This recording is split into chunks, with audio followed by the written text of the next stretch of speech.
El asunto de la sanidad, uno de los fundamentales que más está preocupando a la opinión pública en los últimos días, después de que se haya constatado de que ese sector, que en principio era intocable, según nos había dicho Mariano Rajoy durante la campaña electoral, finalmente sí que va a sufrir los embates de la crisis. Hoy Ana Mato, la ministra de Sanidad, ha sido asaltada, si se me permite la expresión, en los pasillos del Congreso, según esa técnica tan habitual aquí en España. Se le preguntaba, poca cosita concreta se le ha arrancado. Vamos a oírlo. El tema de que si las prestaciones farmacéuticas básicamente pues, se pudieran pagar por nivel de renta está sobre la mesa porque en algunas comunidades lo han planteado, como han planteado el euro por receta y como se han planteado otra serie de cuestiones, algunas de las cuales hacen recaer el peso en los ciudadanos y yo no estoy de acuerdo con ellas. ¿Pero pago por acto médico? No, la asistencia sanitaria va a seguir siendo gratuita. Bueno, eso está sobre la mesa, que es un poco la expresión de moda últimamente. Hay cosas muy diversas que están sobre la mesa, pero no acabamos de saber exactamente qué es lo concreto y qué no es concreto. Hay algunas pistas. Hemos hecho una pequeña pieza en la que apuntamos cosas que se están empezando a comentar como posibles dentro de esa política de recortes que van a afectar a la sanidad pública. Gobierno y comunidades han deslizado en los últimos días posibles medidas de racionalización sanitaria. En el capítulo de medicamentos, además del copago en función de la renta, suena con fuerza la generalización del catálogo de fármacos que ya se aplica en Galicia. El listado gallego solo permite recetar por principio activo y apuesta por los genéricos. El Ejecutivo estudia, por otra parte, dejar de financiar un grupo de medicinas baratas y muy consumidas, entre las que estarían los analgésicos o protectores gástricos. Se abre la puerta también a redefinir la cartera de servicios básicos. No se trata de eliminar, sino de limitar las condiciones en las que el sistema público cubre ciertos tratamientos. Por ejemplo, no se practicarán vasectomías como método anticonceptivo, sino cuando exista patología. Estarán también especialmente vigiladas las operaciones de cambio de sexo o los tratamientos de fertilidad, y las ambulancias solo harán viajes cuando sea imprescindible. Para mejorar la eficiencia del sistema, se plantea la creación de una tarjeta sanitaria única y una central de compras. Es decir, en lugar de que cada autonomía adquiera fármacos por su cuenta, el Gobierno comprará en nombre de todas más cantidad y, por tanto, a menor precio. Se barajan también otras medidas puramente recaudatorias, como el pago por manutención en hospitales o por la renovación de la tarjeta sanitaria, un trámite por el que en Galicia ya nos cobran 10 euros. Bueno, algunas pistas de por dónde pueden ir los recortes en sanidad que, como decíamos, se concretarán de una forma más específica la próxima semana en ese Consejo Interterritorial de Salud, porque, como saben, las competencias en sanidad están transferidas, así que serán las comunidades autónomas las que tengan que aplicar los correspondientes recortes. Carlos, tú, como parte directamente implicada, ¿qué crees que va a pasar? Yo creo que básicamente el gordo de esos 7.000 millones se va a arreglar con lo que yo llamo la receta roja, que es una teima mía histórica, una obsesión. España tiene aproximadamente 8,5 millones de pensionistas del régimen general, que van desde pensiones de 340 euros hasta pensiones de 2.200. Y los 8 millones, que son los mayores consumidores de fármacos, además, normalmente son la población mayor, tienen enfermedades crónicas, medicación más cara, etcétera. Pero simplemente cada vez que diagnosticamos un diabético estamos condenando al Estado, en el buen sentido de la palabra, a pagar 12.000 euros al año que nos cuesta el tratamiento de un diabético. 12.000 euros al año. Sí, más o menos, entre las insulinas, más tal, más los reactivos, más tal. Es decir, y tenemos 1,5 millones y cada año descubrimos más, ¿no? Entonces, estoy diciendo, yo creo que el tema va a venir por aquí, es decir, que a partir de un determinado nivel de renta pasan a contribuir como los activos. Es decir, en este momento el sistema es injusto. Hay gente activa que está en el desempleo. Mi hijo, Pablo, gana 800 euros. Si se pone enfermo tiene que pagar el 40% de la prestación. Y a su lado, mi padre, que tiene una pensión, y digo por poner los casos de una familia para que se entienda. Papá José Antonio, que tiene 2.100 euros de pensión, paga cero. Es absolutamente injusto. Entonces, yo creo que se van a buscar soluciones por ahí. Y lo que comete un error el PP, y vuelvo antes, es que tiene que hacer el discurso de la verdad.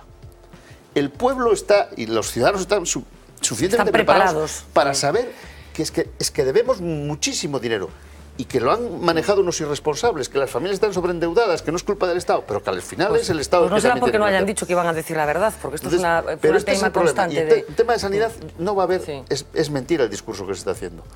no va a haber ningún recorte. Vamos a coger una frase de la ministra Ana Mato dicha hoy en los pasillos. Está sobre la mesa, que es lo que dicen siempre, ¿no? No, o vas a coger otra. Coges otra. Yo no estoy de acuerdo con eso porque cargaría sobre las espaldas de los ciudadanos. A ver, ministra, ¿es que hay alguna cosa que no cargue sobre las espaldas de los ciudadanos? Incluyéndola a ella. No, claro, vamos a ver. Pero vamos a ver. Ella no se va a quedar Es que fuera. aquí es donde está la clave del discurso.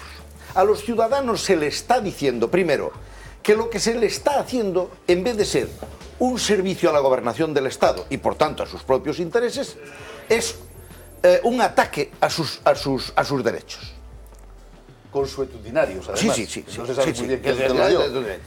Y la segunda cuestión es que se le está diciendo que hay alguna fórmula a través de la cual puede acabar llegando el dinero a algún sitio para pagar las deudas de la sanidad, las deudas del Estado, los déficits de no sé cuándo, los recortes, que no salga de los ciudadanos.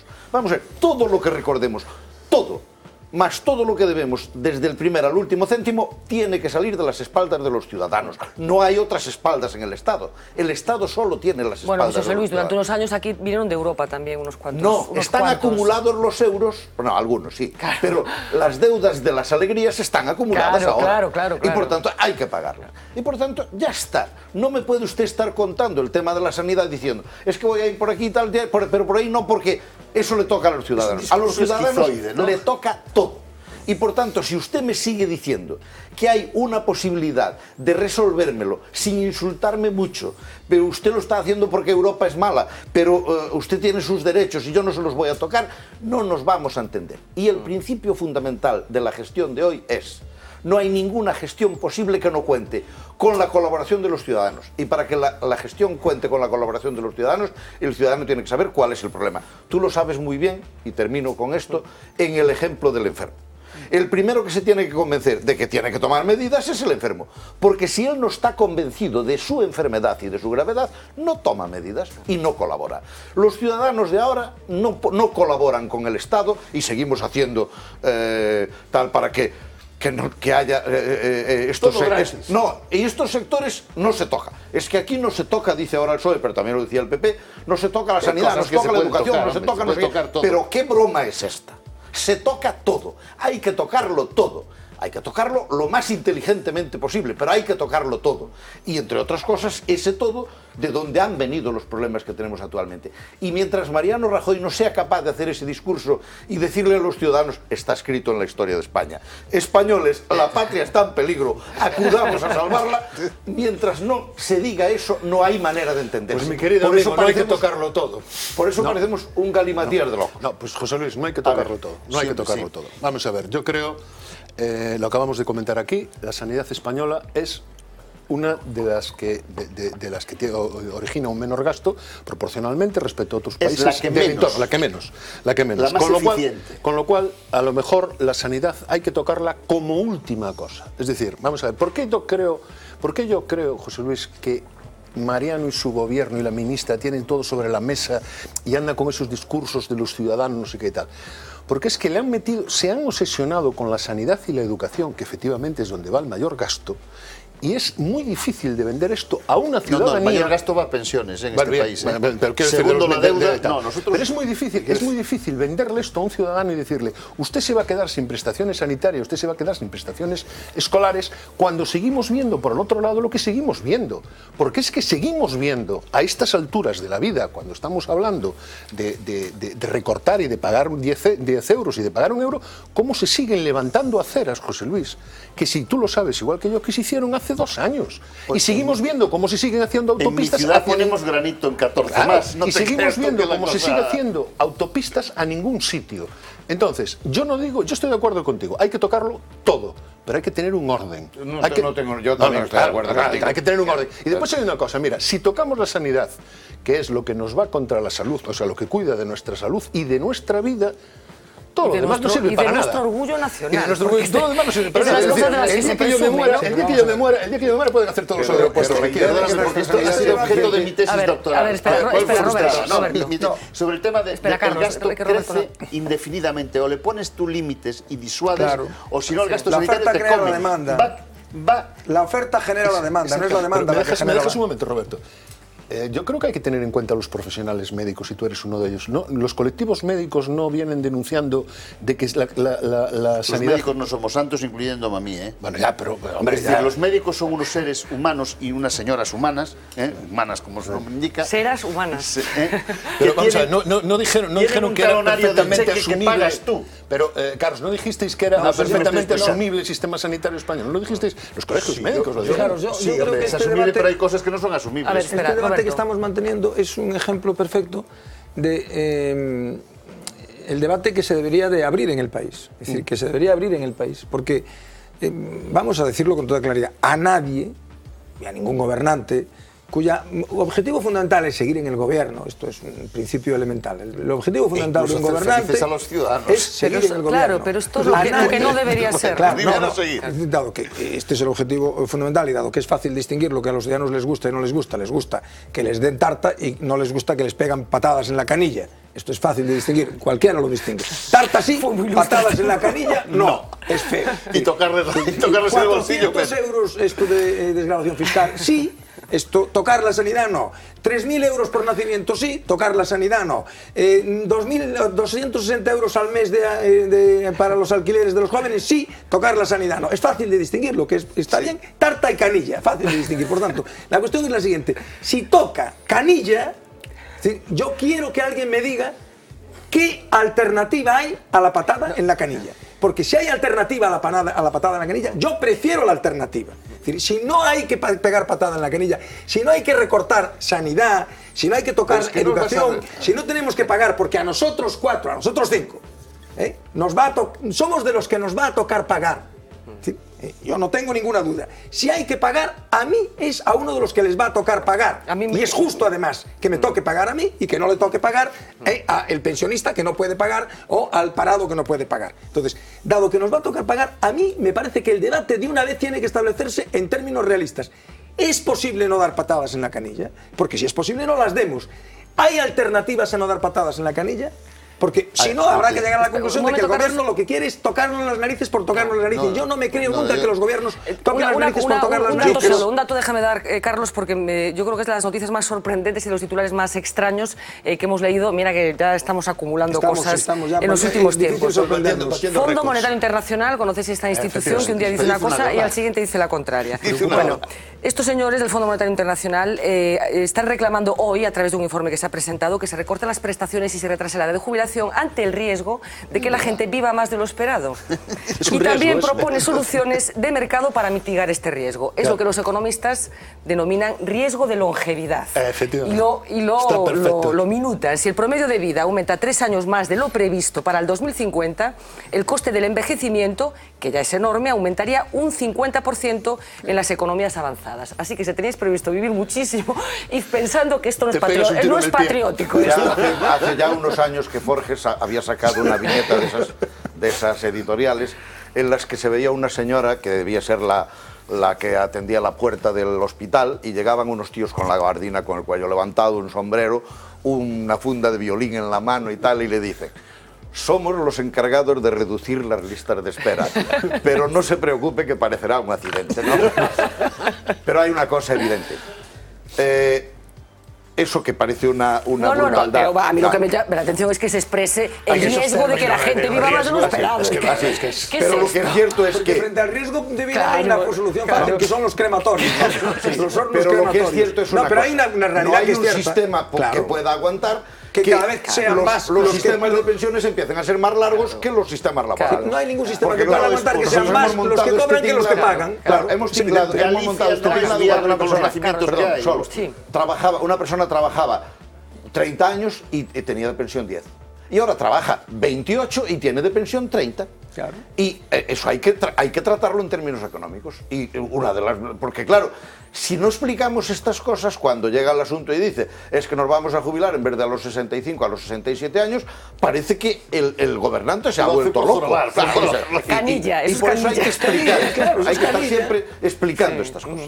Bueno, vamos a seguir avanzando, porque Roberto, reclamabas tú un debate en la sociedad y entre la clase política de una envergadura que no se está produciendo, y para que quede en evidencia... Para ver el el nivel del debate. Ahora vamos a ver el otro Parlamento, el español, para ver el nivel del debate. Que es más o menos parecido. Porque hoy ha habido, como decíamos, sesión de control y seguro que les suenan los argumentos que de uno y otro lado se han utilizado. Unos diciendo que recortan porque los otros lo hicieron mal y los otros diciendo que recortan mal porque ellos lo hicieron bien. En fin, vamos a verlo.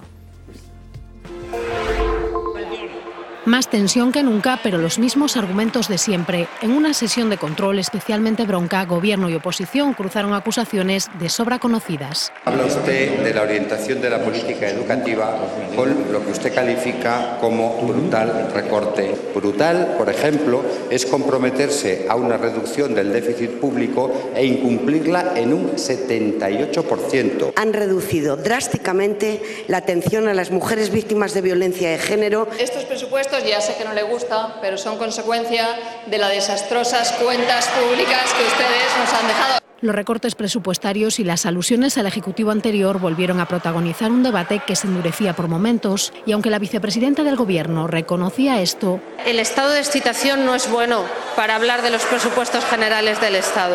Su cara a cara con la portavoz de la oposición fue tenso, reiterativo e interrumpido más de una vez por el jaleo de los diputados. Que estos presupuestos son creíbles y son los únicos posibles tras 8 años de gobierno socialista. Le pido que no me vuelva a hablar de la herencia recibida. Aquí hay un gobierno que gestionó durante 3 años una crisis con responsabilidad. Ahora hay un gobierno. Señor presidente, por favor, no puedo hablar. Señora Rodríguez, ¿cuánto me gustaría a mí no hablar de la herencia recibida si la herencia recibida fuera otra? Agradezco que mande callar a los suyos, así nos entenderemos todos mejor. Más contenido, pero mordaz, fue el debate entre Rajoy y Rubalcaba. Represento a un partido que ha gobernado y que va a volver a gobernar. Y sabe usted, porque se lo he dicho, que hay líneas rojas que no vamos a traspasar. Pero entre el no sistemático de su oposición y el sí absoluto que ahora pretenden, creo que hay un espacio para el diálogo. Está muy bien el hacer planteamientos de consensos, de llegar a acuerdos y entendimientos, pero una cosa son las declaraciones generales y otra es luego, a la hora de hablar con los demás, llegar a acuerdos. Deje de predicar, empieza a dar trigo y estoy dispuesto a hablar con usted cuando lo estime oportuno y conveniente. Reproches, pullas, abucheos y aplausos llenaron una sesión de control que apenas deja como novedad el anuncio del presidente de que se prohibirán los pagos en efectivo de más de 2.500 euros para luchar contra el fraude fiscal.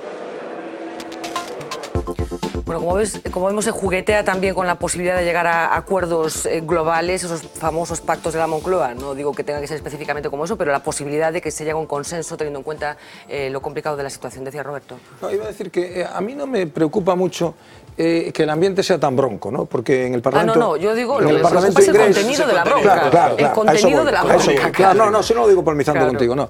En el Parlamento inglés son muy broncos, es decir, que diríamos que hay un extremo que es el de los japoneses, esos que saltan por encima de la mesa y se pegan de puñadas, como dirían en Quijote, ¿no?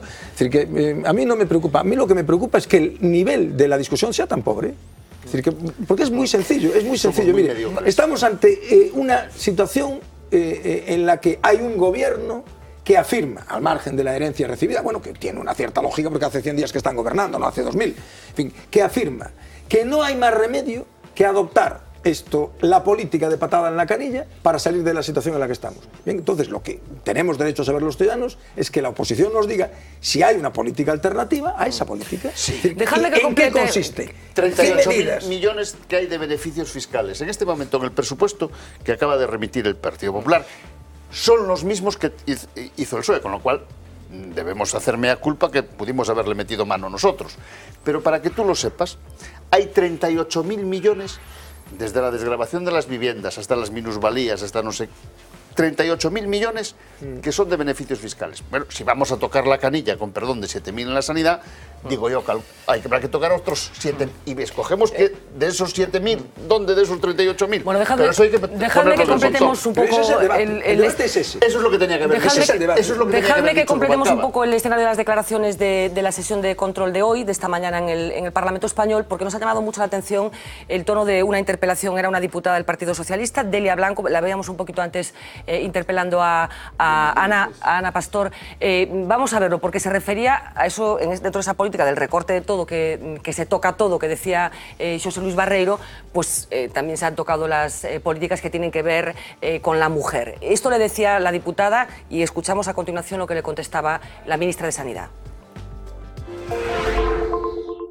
Después de tantos años de lucha, de las que ustedes, las mujeres de la derecha, se han beneficiado y han aplaudido porque están ahí por la lucha de otras muchas mujeres antes que ustedes, pero no lo reconocen. No, recortes en igualdad. Sí, recortes en igualdad. ¿Y quién pone las líneas rojas? El señor Gallardón, el ministro de Justicia, es quien le dice a usted qué va a pasar con las mujeres en este país, qué va a pasar con la interrupción voluntaria del embarazo, qué va a pasar con las mujeres y su maternidad. ¿Quién es mujer y quién no lo es? Ustedes marcan unas líneas rojas. A las mujeres nadie nos dice lo que tenemos que hacer, lo decidimos nosotras solas. Bueno, el debate en torno a la mujer, Ernesto Sánchez Pombo, que sabía que íbamos a tratar este tema, del muy pillín, me trajo este libro, no sé cómo interpretarlo, El pensil de las niñas, en el que se dan lecciones de urbanidad. Te lo traje, ya lo sabes, porque yo no sabía que existía ese libro. Es un regalo envenenado, que se llama. Es un regalo cariñoso, pero no envenenado. Yo no sabía, vosotros sabíais que existía el pensil de las niñas. Yo creía que existía el florido pensil nada más. No, existe el pensil de las niñas. Yo muy preocupado por los principios morales. Yo que soy una persona muy preocupada por los principios morales y éticos de Fernanda, le traje el manual para que lo siga al pie de la letra. ¿Qué te ha parecido la intervención de Delia Blanco? Pues de lo que estábamos hablando, es decir, me parece que el nivel desde luego no es, yo creo, el nivel que la calle pide y el nivel que pedimos. Me parece que hay unos discursos preestablecidos. Yo, contrariamente a lo que estábamos comentando antes, a mí me parece que hay cierta, por lo menos en intervenciones individuales, cierta visceralidad, cierto mosqueo, cierto cabreo excesivo. No es necesario en este momento todavía de legislatura probablemente el ponerse como se pone. Lo que ocurre es que a mí me parece que el eslogan que se le puede poner a esta gente es el y tú más, y tú estás haciendo más porque lo hice yo, entonces como lo hiciste tú, yo lo hago más, y me parece un nivel absolutamente, el lenguaje es patético. A mí no me gusta nada. Claro, pasamos a recordar que es una respuesta, no a Ana Mato, y dije Ana Pastor, no, Ana Mato, es una respuesta a Gallardón, porque también hay que recordar las declaraciones de Gallardón en relación con la reforma de la ley de aborto. El ministro Gallardón me parece absolutamente increíble, me parece una cosa absolutamente inadmisible. Porque el que habló de quién es mujer y que convierte a las mujeres en mujeres fue él, ¿no? Por ahí iba a empezar, esa relación entre mujer y maternidad me parece una cosa... Pero yo creo que hay ciertas cosas que se descalifica uno mismo. Pero claro, no es necesario... La mayor parte de las mujeres españolas no son ni de derechas ni de izquierdas, son mujeres, que luego votan un día a un partido y otro día votan a otro partido distinto, son mujeres. Entonces esta cosa de lo que hemos hecho nosotras beneficia a las mujeres. Hombre, pues claro, solo faltaría que los derechos se vayan a conceder según el carnet de las afiliadas, en fin, es una cosa es un lenguaje, tú lo decías, no sé si esto lo puedo reproducir, arcaico. A mí me parece un lenguaje arcaico y me parece que bueno, es una vamos cosa... con Marina enseguida, pero antes quería compartir con ustedes otra de las declaraciones del día, ese hombre que prácticamente a diario nos da el titular de la jornada. Se llama Luis de Guindos, es el ministro de Economía, como ya saben. Hoy participaba en un almuerzo en Cataluña y fue increpado por uno de los presentes que, bueno, le vino a decir si era un ajuste de cuentas lo que estaba haciendo el gobierno central con esta comunidad autónoma. Esto fue lo que respondió el señor Guindos. No es un ajuste de cuentas contra nadie. Podremos equivocarnos, pero ajuste de cuentas, ninguno. Porque después hay otra cuestión, habla usted de que, bueno, pues se intenta hacer política y no economía. Bueno, una de las cosas buenas que tiene España en estos momentos es que tiene un gobierno que tiene 4 años prácticamente por delante, ¿no? Y no necesita hacer mucha política porque tiene un mandato claro, tiene una mayoría en el Parlamento y lo que tiene que hacer fundamentalmente es poner orden en la casa. Y poner orden en la casa porque si no, la alternativa, le vuelvo a repetir, pues no tenga usted la más mínima duda que es mucho peor. Como vengan otros a hacer los presupuestos, va a ver usted lo que es ajuste de cuentas. Era como una especie de guión de Silverado, del bueno, el feo y el malo, ¿no? Os vais a enterar de lo que va el No es muy popular, seguro decirlo, pero yo estoy diciendo que tiene razón. ¿De qué es verdad? ¿De qué es verdad? Absolutamente. Pero aquí hay una cuestión portuguesa. Aquí hay una cuestión portuguesa. Hay una cuestión maravillosa. Yo tengo la sensación estoy de acuerdo con lo que acaba de decir, absolutamente. Claro, es bueno, la trayectoria que yo vengo manteniendo en este momento de apoyo a las políticas económicas de la derecha es digna de mejor causa y en todo caso pues no me voy a rectificar ahora mismo. Y esa, con Se podría incluso decir que él está de acuerdo contigo, para ser sincero. Porque voy por delante casi siempre marcando la pauta y tal. A eso voy. Lo que quiero decir es una cosa, de todas maneras, que creo que empieza a ser peligrosa para el PP. Mariano Rajoy habla de menos y Guindos habla de más. Y creo que hay que hacer como el Marqués de Villena, picadillo con ellos, meterlos en un barreño y sacar otra vez dos hombres más equilibrados. Uno que explique un poco más y otro que se explique un poco menos. Porque de Guindos, como habla inglés y lo entrevistan en todas partes, pues bueno, dice... pero eso forma parte de la estrategia, supongo, ¿no? No, porque vamos a ver, es imprudente en muchas declaraciones. Entre otras cosas porque una cosa puede estar bien dicha y puedes estar perfectamente de acuerdo, como le pasó el otro día con las declaraciones. Esta es incluso imprudente porque da a entender que podría ocurrir, y no, un ministro de Economía no debe dar a entender que eso puede ocurrir. Claro. Es bastante imprudente. Dar a entender que hay otras fórmulas, que hay otro que está amenazando encima. Claro, lo que le pasó el otro día en Alemania, en la introducción de determinados tipos de cosas a las que se ve que su propio partido no estaba preparado y no los había advertido. Sí, mira Floriano, lo que pasó con Floriano. Y lo que empieza primero, salen todos en tromba contra él. Eso no puede ser, ¿no? Porque yo recuerdo una vez aquí que explicaba Roberto la dificultad que había para entender un gobierno en el cual se contradecían unos a los otros. Pues claro, lo que le pasó, por ejemplo, a Ana Mato esta semana es tremenda, porque empieza la semana diciendo una cosa, vamos en el medio, estamos diciendo la contraria. Todavía tiene tiempo para te escucho esto, pero déjame que completemos, porque está sorprendido José Luis Barreiro de lo que está coincidiendo con el gobierno de derechas en lo que se refiere a la política económica, pero también coincide con Luis de Guindos otra persona, se llama Felipe González, de este sí que nos acordamos, a lo mejor más que de Zapatero, porque hoy también ha hablado de ese rescate, que en el fondo era de lo que estaba hablando Luis de Guindos cuando decía que si vienen otros, los recortes sí que van a ser de verdad. El tío Paco con la rebaja, de verdad.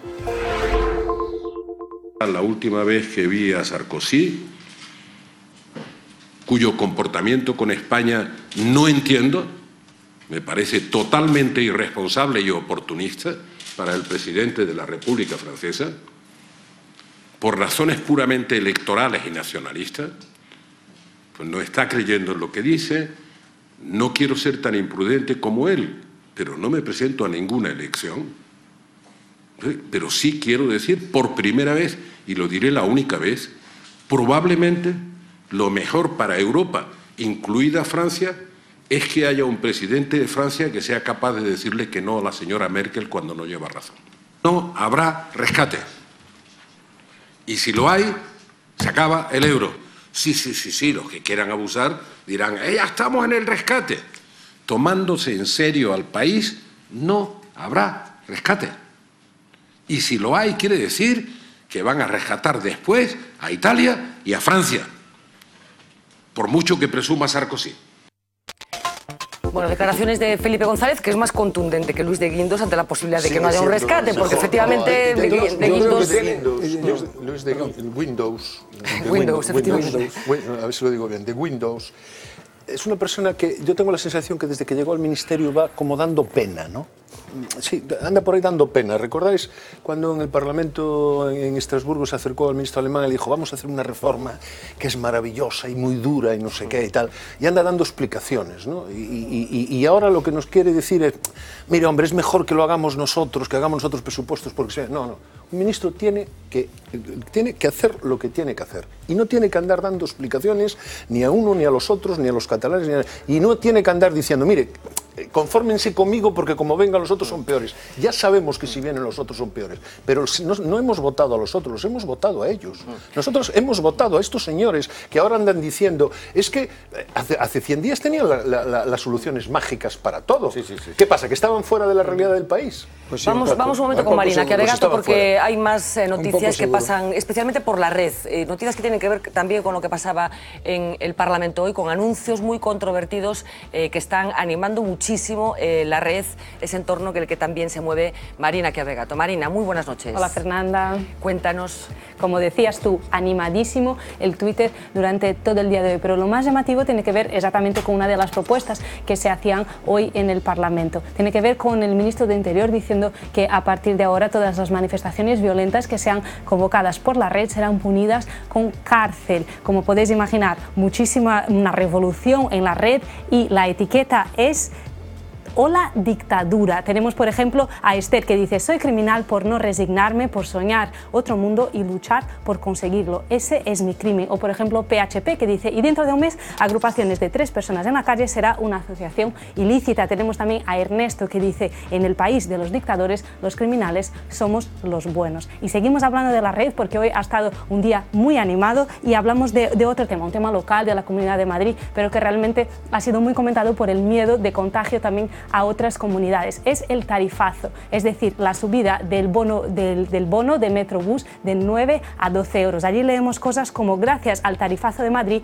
ya no nos robarán en el metro porque gastaremos todo el dinero en el billete. También, por ejemplo, Mario que dice: y entra en el fabuloso sorteo de un viaje en el metro de Madrid. Seguimos en Madrid y seguimos también en Twitter.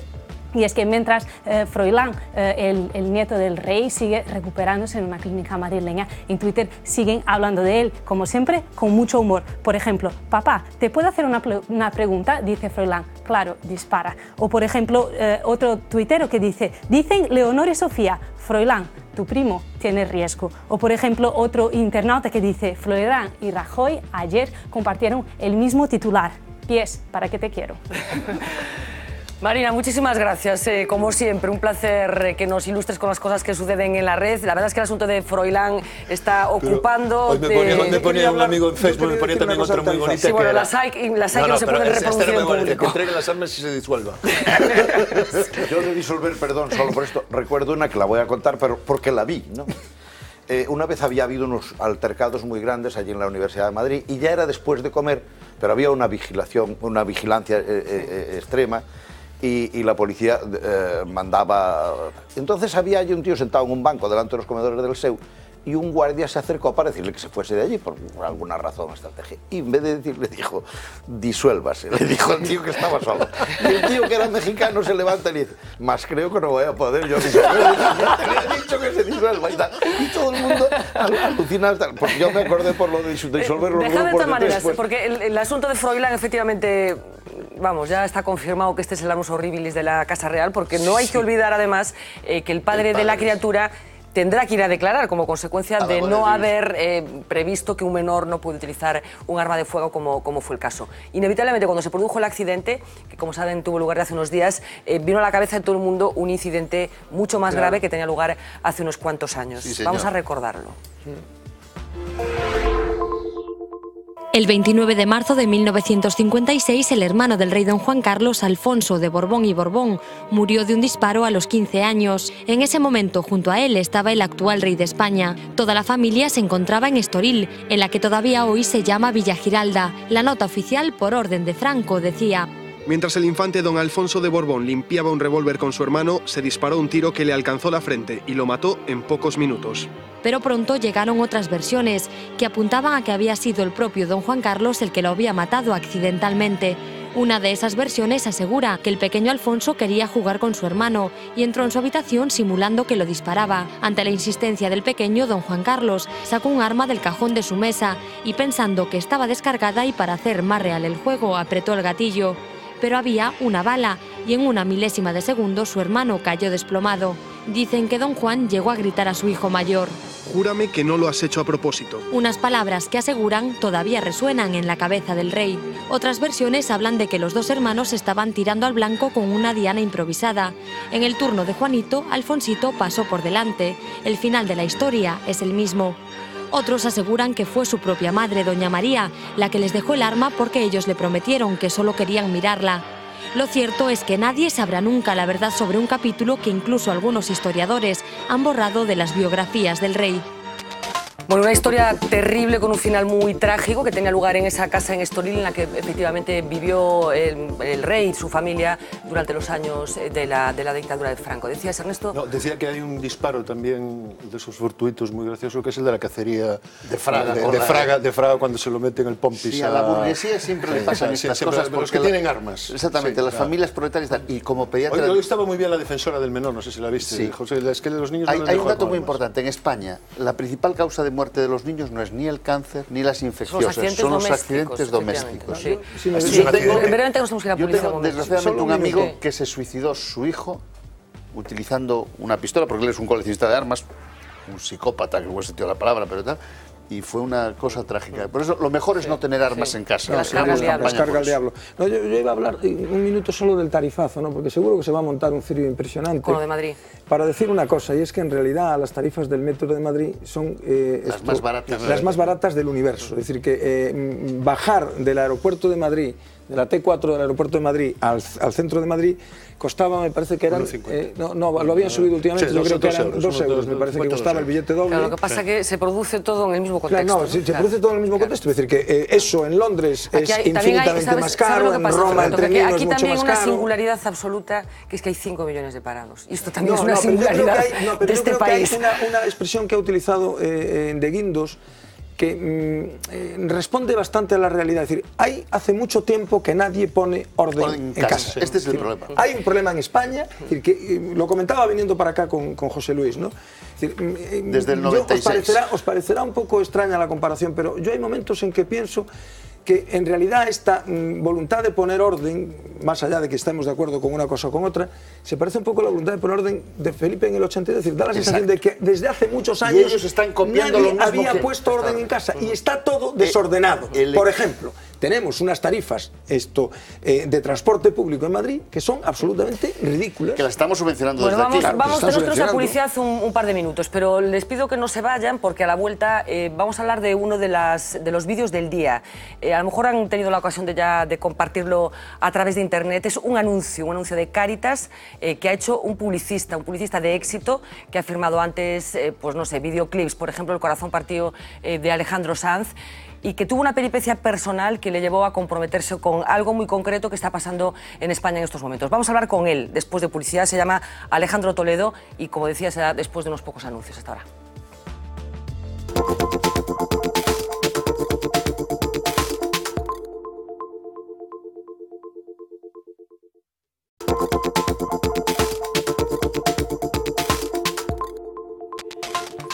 Bueno, les decía que uno de los vídeos de la jornada es un anuncio de Cáritas, un anuncio que firma Alejandro Toledo, que, como les decía, es uno de los publicistas de mayor éxito de este país. Es el responsable de anuncios para marcas como Kodak, para Nike, para BMW Telefónica, incluso también de videoclips para artistas como Alejandro Sanz. Él vivió una situación personal que lo llevó a involucrarse en esta causa. Vamos a saber un poco cómo es la historia, enseguida hablamos con él.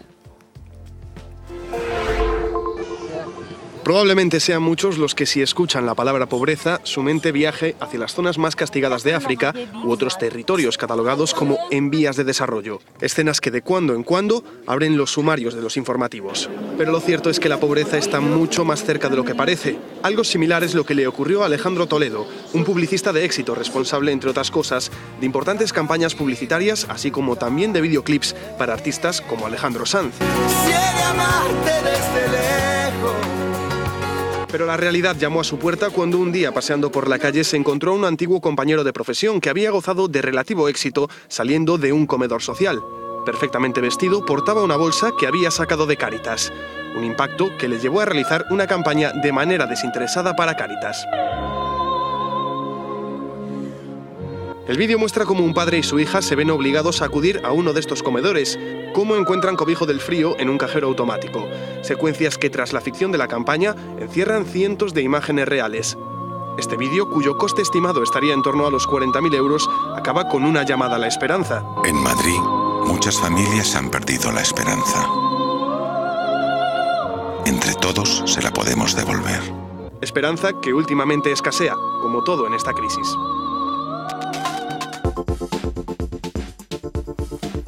Hola.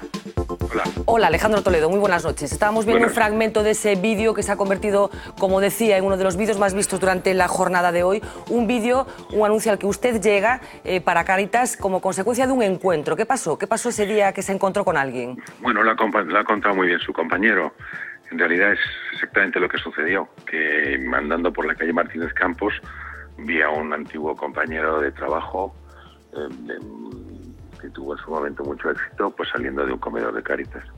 Y eso fue lo que nos llevó a a toda una serie de gente a producir este vídeo, en realidad. Ese encuentro, ¿saltó algún resorte en su cabeza como consecuencia de ese encuentro? ¿Era una realidad bueno, que estaba al margen de su vida hasta ese momento? Estaba bastante al margen, efectivamente, porque bueno, a la velocidad a la que vivimos, etcétera, no te das cuenta de estos problemas hasta que no los tienes de enfrente, ¿no? Y esta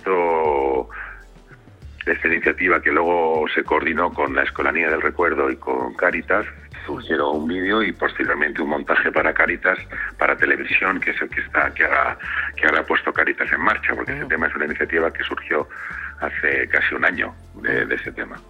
Bueno, viendo el vídeo, lo que resalta sobre todo es el aspecto de ese padre y de esa hija, la dignidad con la que se enfrentan a la pobreza. Era un poco lo que se quería transmitir, que las caras habituales o convencionales que asociábamos a los sin techo han cambiado.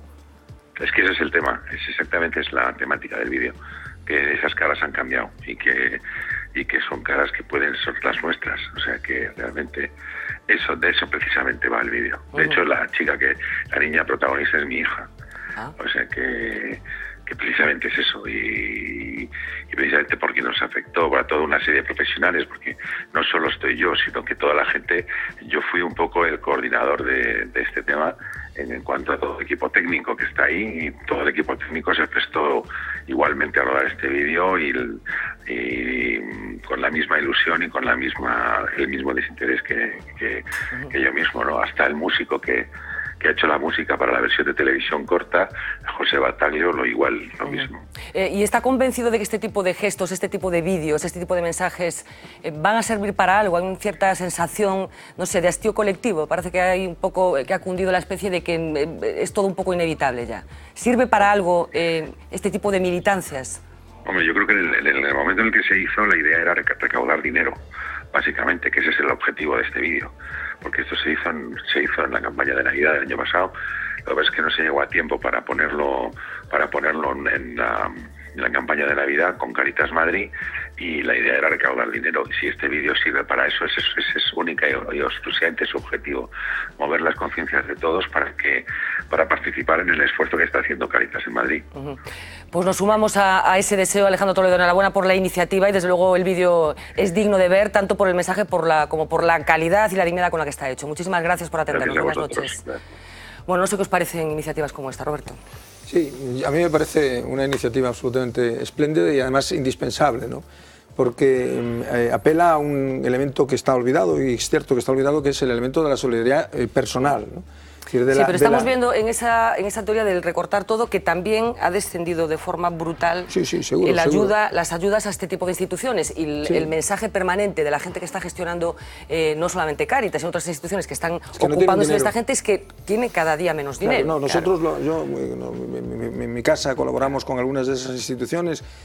Lo hemos hecho con Cáritas en mi pueblo desde hace muchos años. Mi madre era una persona que trabajó mucho con Cáritas. Conozco a gente que trabaja en Cáritas Madrid, a alguna mujer mayor de algún individuo que ha ocupado cargos relevantísimos que ha trabajado en Cáritas Madrid, y creo que es absolutamente indispensable este tipo de campañas, porque efectivamente tenemos la sensación de que las caras de la miseria son otras y las caras de la miseria están ahí al lado. Son así. Los comedores sociales efectivamente han cambiado absolutamente de aspecto. Estamos agotando ya los últimos minutos del programa. Nos queda un ratito pequeño, pero algunas cosas que contarles todavía. Por ejemplo, Gerardo Conde Roa. Mañana es el día del todavía alcalde de Santiago por muchos motivos. Comparece ante el juez Taín, será el que tenga que decidir si lo imputa o no. En el caso de que así sea, va a tener un problema, porque los estatutos del Partido Popular son muy claros al respecto y tendría que abandonar la alcaldía de Santiago. Se supone que es una decisión por la que está esperando el propio Partido Popular, pero hay más cositas relacionadas con otro tipo de cosas. Por ejemplo, Leo Bassi, que va a aparecer en la Plaza del Obradoiro por la mañana, se supone que rodeado de gaiteiros. Ha habido una convocatoria pública para que todos los compostelanos acudan a ese acto. Saben que Leo Bassi tenía prevista una actuación en Santiago de Compostela que él, todavía regidor, decidió cancelar y posteriormente recuperar a través de una iniciativa, con una actuación que tendrá lugar por la tarde-noche en la Facultad de Periodismo. Así que hemos decidido salir a la calle en esta jornada previa a ese día horrible, y suponemos, para Gerardo Conde Roa, que como saben tiene una deuda con el fisco como consecuencia de no haber pagado el IVA de una serie de promociones inmobiliarias, de una serie de pisos. Hemos salido a la calle en Compostela para preguntarle a la gente qué opinan de lo que está sucediendo con su alcalde. A mí lo que me parece es que los políticos, es decir, cuando hacen una cosa de ese tipo, lo que tienen que hacer es dimitir. Hay que respetar la presunción de inocencia. Quien tenga que juzgar, que juzgue, pero sin tener datos, ¿no? ¿Nos parece más ético? Que yo soy autónoma hace 28 años y más me vale no haber, ¿sabes?, no deber nada nunca, porque me cierran el trabajo y voy a pedir por la calle, y toda esta gente es que no le pasa nada, aquí no le pasa nada a nadie. Si realmente oficio, no me parece muy ético que siga, ¿no? Habrá que demostrarlo. Debería dimitir, pero como él, todos los políticos imputados en casos o simplemente que tengan algún problema con la justicia. Debería ser un ejemplo para todos los ciudadanos, los políticos. Pero bueno, como ya está a la orden del día, ya parece normal. Yo no soy el más apropiado porque le tengo simpatía, así que mejor es que no opine. Del alcalde, ay, mejor no digo nada, porque si no va a salir muy mal parado. Digo que todos son iguales. Bueno, la situación del alcalde de Santiago, un problema, José Luis, supongo que personal para él, pero no sé si también para el partido. Sí, dos datos primero que me llamaron mucho la atención.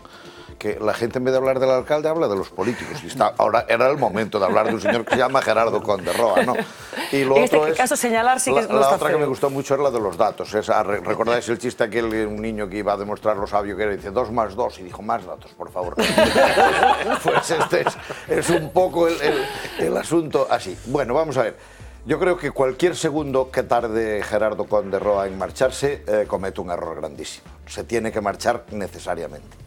Tiene un asunto muy grave para un político y lo tiene en el peor momento en que la mayor gravedad de ese asunto en el contexto brilla de una manera tan extraordinaria que realmente obliga a que se tome una decisión rápida. Yo creo que al Partido Popular también le conviene que lo resuelva cuanto antes. No sé si puede o no puede, porque en la dimisión hay algo de personal y alguien que puede estar primero dudándolo y en segundo lugar puede incluso tener, digamos, intención de resistir y teóricamente puede resistir. Pero yo creo que no hay ninguna posibilidad en este momento de que eso sea visto, ni con presunciones de inocencia, ni de ninguna manera. Y tercera cosa, Gerardo Conde Roa, diré que yo tengo una magnífica relación personal con él, le he colaborado mucho desde mis tiempos del Partido Popular, etc. Lamento muchísimo que esté en esta situación, pero Gerardo Conde Roa ya entró en la política municipal en Santiago en una situación que era de alto riesgo peligrosa. Y por tanto pues ha chocado. Y yo creo que cuanto más rápido lo resuelva mejor. Duró poco, efectivamente, ¿no? O está previsto que dure poco, que tengamos en cuenta que las elecciones municipales aún no han transcurrido un año. Yo tengo absolutamente claro que solo hay dos posibilidades, que dimita antes o que dimita después. Es decir, no hay otra posibilidad. Tiene que dimitir. Tiene que irse, es decir, que la alternativa para él es hacerlo ya, con poco coste y por la forma personal. de ser de Gerardo Conde Roa, que tiene una forma de ser particular, es un político no convencional, digamos. No, es muy correoso y es muy... ¿Puede suceder que se resista?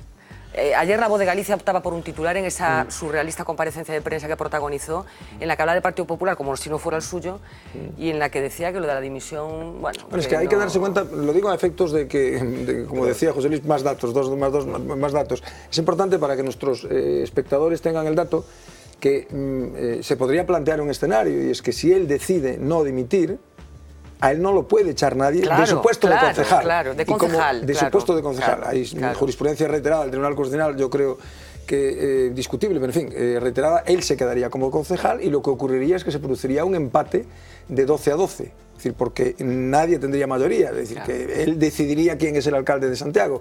Es cierto que finalmente se decidiría por la lista más votada y la lista más votada es la lista, pero tendría que gobernar sin mayoría. En esa comparecencia de ayer de Conde Roa se caía por su propio peso, decía, no, más o menos, no hice nada ilegal. Sí, hombre, sí. Pero no pague el IVA. No, claro, no, usted se hizo caso, es muy ilegal. Es que yo no cometí ninguna ilegalidad. Si usted cometió otra que dijo, estas cosas hay que ponerlas en remojo. No hay que poner nada en remojo. Usted ha cogido, usted nada menos que ha cogido un dinero que es de la caja pública y ha pagado sus deudas. Que dice, es que yo el dinero pagué mis deudas. Lo ha recaudado de los ciudadanos. Claro, exactamente. Cuando la señora dice, habla de la presunción de inocencia... Aquí no hay presunción de inocencia. No, hay presunción de inocencia él ha reconocido... Respecto al delito fiscal. Respecto a la comisión 1 de un delito fiscal hay presunción de inocencia, pero respecto a la infracción grave, frente a la grave infracción administrativa esto que ha cometido, esto pues no hay duda alguna, porque está reconocida la deuda tributaria ante Hacienda, y es cierto lo que dices tú, él entra en política con ese muerto en el armario. Bueno, me apetece compartir con vosotros, con todos ustedes, por supuesto, y con los 4 tertulianos de esta noche, un asunto que lleva coleando ya unos cuantos días a raíz de la publicación en varios periódicos europeos de un poema firmado por el Premio Nobel de Literatura Günter Grass. Saben que ha sido muy polémico, que ha tenido consecuencias. Vamos a recordar un poquito el contexto de lo que ha pasado con ese poema, y en las últimas horas ha habido incluso alguna reacción más que enseguida les comento. Lo que hay que decir es el nombre del poema que desató la polémica. ¿Por qué guardó silencio demasiado tiempo sobre lo que es manifiesto y se utilizaba en juegos de guerra a cuyo final, supervivientes, solo acabamos como notas a pie de página? Es el supuesto derecho a un ataque preventivo el que podría exterminar al pueblo iraní, subyugado y conducido al júbilo organizado por un fanfarrón, porque en su jurisdicción se sospecha la fabricación de una bomba atómica. Günter Grass rompió así un tabú en la tradicional cautela de Alemania que, por razones de responsabilidad histórica, evita cualquier crítica a Israel. Porque hay que decir lo que mañana podría ser demasiado tarde, y porque suficientemente incriminados como alemanes, podríamos ser cómplices de un crimen que es previsible, por lo que nuestra parte de culpa no podría extinguirse con ninguna de las excusas habituales. Tras la publicación del poema, el viceprimer ministro israelí declaró a Grass persona non grata en su país, justificando que el escritor había vestido el uniforme de las SS. Desde Israel llegó a pedirse que se le retirase el Nobel de Literatura, aunque la Academia ya ha garantizado que no piensa hacerlo. Esta poesía transformada en arma desató críticas en Alemania y también en Israel, donde políticos y escritores que hasta ahora siempre habían apoyado a Günter Grass prefirieron distanciarse del autor en este tema. La dura reacción del gobierno israelí fue calificada por la amplia mayoría de exagerada y hasta populista. Bueno, mañana Günter Grass publica un nuevo artículo en un periódico alemán en el que se refiere a esa prohibición que se ha decretado de entrada en Israel. Recuerda que será la tercera vez en la que se le prohíbe entrar en un territorio. Antes le sucedió lo mismo con respecto a la República Democrática Alemana y con respecto a Birmania. Dice textualmente en ese artículo, como decía, aparecerá mañana, en ambos casos fueron aplicadas las prácticas habituales en las dictaduras y ahora es el ministro del Interior de una democracia, del Estado de Israel, el que me castiga con una prohibición de territorio. Carlos, un poco la historia. Yo estoy con Günter Grass. Yo creo que el intelectual tiene que ser incómodo, tiene todo el derecho a decir lo que piensa. Y yo creo que lo mismo que ha sido incómodo cuando él ha confesado su pasado nazi. Él lo ha confesado, ¿no? Como cuando Mitterrand nos contó que había sido un colaborador de Vichy, ¿no? Todos los grandes hombres en el siglo XX no hubo líneas rojas. Se cruzaron muchas veces las líneas rojas de un lado y del otro. Los fascismos y los comunismos, los totalitarismos. Yo que estoy contigo en la primera parte de la intervención, no estoy contigo de acuerdo en la segunda parte de la intervención. Dejémonos de historias. Hubo quienes estuvieron con los fascistas y hubo quienes estuvieron peleando contra los fascistas. Y hubo quienes estuvieron con los dictadores estalinistas. Hubo quienes estuvieron con los dictadores estalinistas y hubo quienes estuvieron en la otra parte. En contra. Es decir, dejémonos de historias. Yo y mi familia siempre estuvimos en el mismo lado, con la libertad. Es decir, que a mí esto... Incluso hubo una cosa mucho más grave, que hubo quien tenía el fusil en la mano y quien estaba en el paredón. Claro. Y esas cosas. Yo creo que Grass tiene todo el derecho a decir lo que estaba dentro. Yo creo que Grass tiene todo el derecho. Claro. Es más, que hay que acabar de una vez con una censura que se hace a través de tabúes. Es decir, ya está bien. El que quiere decir que el Estado de Israel es en este momento un peligro para la paz mundial, lo puede decir porque aunque sea alemán. ¿Pero qué es esto? ¿Qué pasa? ¿Que un señor no puede hacer un poema a un Estado que todos sabemos cómo funciona? Pero ¿de qué estamos hablando? Y que amenaza con la bomba atómica para que otro no haga la bomba atómica. Repite una historia que le pasó ya, creo recordar, aunque no sé si lo llegaron a declarar persona non grata, a Vargas Llosa. Mario Vargas Llosa, que ha sido un defensor en la polémica entre israelíes y palestinos de Israel, argumentando con un argumento de peso, y es que el Estado de Israel ha sido un Estado democrático, etcétera, etcétera, etcétera, escribió un artículo muy crítico, no fue con las matanzas de Chatila y Sabra, fue posteriormente, y, en fin, no sé si lo llegaron a declarar persona, es decir, que Günter Grass está haciendo literatura y tiene todo el derecho a decir lo que le da la gana, solo faltaría. Porque el otro, un intelectual y un ciudadano, dice lo que quiere del Estado de Israel. Son las fatuas de Khomeini contra los versos albánicos de Salman Rushdie. Un ciudadano, sea poeta, escritor, intelectual o sea picapedrero, dice lo que quiere. La libertad no tiene... Dice lo que quiere sobre Israel, sobre Estados Unidos y sobre España. Y sobre mí. Y sobre el problema de una enorme crueldad, que es el tema de los pasados de estas personas que sobre los 16 o 17 años fueron encuadrados en organizaciones de las SS, entre otros el Papa. Efectivamente, el Papa. Bueno, venir ahora con que el Papa tiene pasado nazi o con que Günter Grass tiene pasado nazi es una exageración de tal calibre. Cuidado, José Luis, no, yo estaba polemizando, estoy absolutamente de acuerdo contigo, polemizaba con Carlos en el sentido de que, cuidado, que no todos hicieron lo mismo. Claro, no todos hicieron lo mismo. Una cosa es que a un chaval, efectivamente, había miles de chavales. Mussolini lo tuvimos en el Partido Socialista Italiano, que manda Vamos a actualizar los titulares del día. Saben que desde el lunes visitamos fielmente la redacción de informativos de V Televisión para encontrarnos con Uxía Rodríguez. Uxía está tomando nota, estuvo todo el día y apuntando fielmente lo que acontecía en esta jornada tan intensa como todas las que nos acompañan últimamente. Uxía, muy buenas noches. ¿Qué tal? Buenas noches. Pues sí, me ha apuntado todo lo que ha pasado hoy. Y hoy los protagonistas del día aquí en Galicia no son ni los políticos ni la economía, aunque sí que es cierto que hay dinero de por medio.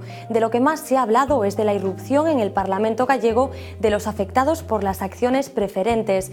Dentro de la Cámara pidieron una reunión con el presidente de la Xunta para buscar una solución. Fuera, con lágrimas en los ojos, nos contaron su particular pesadilla. Me veo abocado al hambre, lo estoy pasando mal, tanto yo como mi familia. O pouquiño que tiña, ahora que me falta 1 millón de pesetas, esto me hice pedirlo prestado. Y seguro que todos recuerdan la espantada de Mariano Rajoy ayer ante los medios. Pues bien, hoy parece que se ha arrepentido y ha hablado de todo un poco. Ha asegurado que su gobierno tiene las cosas claras, ha defendido todas y cada una de las reformas de su ejecutivo y ha descartado que nuestro país vaya a ser intervenido. Además, se ha atrevido a dar un toque de atención a sus socios europeos. Les ha pedido que sean prudentes y que no hablen de España. Y quien tampoco se ha cortado hoy a la hora de hablar ha sido el ministro de Economía. Luis de Guindos ha defendido los presupuestos de su gobierno, ha asegurado que no son un ajuste de cuentas y ha lanzado esta advertencia. Como vengan otros a hacer los presupuestos, va a ver usted lo que es ajuste de cuentas. Y hoy hemos descubierto una cosa, que la gente viva más de lo esperado es un riesgo financiero en sí mismo. El Fondo Monetario Internacional ha alertado del riesgo que supone para la economía el aumento de la esperanza de vida. La solución pasa, según este organismo, por aumentar la edad de jubilación y recortar las pensiones.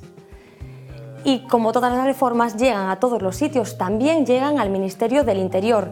Aseguran que tras los incidentes que se produjeron el día de la huelga general en Barcelona, el Gobierno prepara una reforma para luchar contra lo que llaman violencia callejera, una reforma en la que se incluirá como delito la convocatoria a través de las redes sociales de concentraciones que deriven en actos violentos.